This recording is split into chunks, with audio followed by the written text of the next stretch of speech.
If you've ever wanted to screenshot a post on X, formerly known as Twitter, quickly and cleanly, this video is going to help you do exactly that. In just a moment, I'll show you the easiest way to capture any tweet on your Windows computer using a simple built-in shortcut without needing to install any extra software. This is a super useful trick if you want to save a tweet for later, share it, or keep a record of something important. And if you find this helpful, make sure to hit the like button and subscribe for more quick tech tutorials just like this.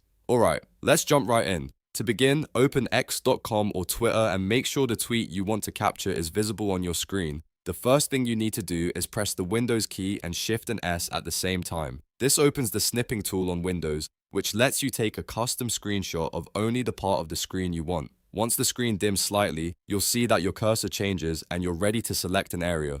Now click and drag your mouse over the tweet you want to capture. Start at one corner of the tweet and drag across it until the full post is inside the selection box. Try to include the username, the tweet text, and any images if you want the full post saved. When you let go of the mouse button, Windows will automatically take the screenshot and copy it to your clipboard. From there, you can paste it into Paint, Word, a chat app, or any place you want to save or share it.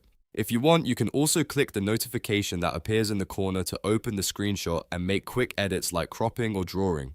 This method is fast, easy, and works perfectly for capturing tweets without the extra clutter around them. It's one of the simplest ways to screenshot content on x.com, especially if you want a clean image that focuses only on the post itself. So just remember the shortcut. Windows key, Shift and S, then click and drag over the tweet. That's it. You've now learned how to screenshot in x.com or Twitter using a quick built-in Windows tool.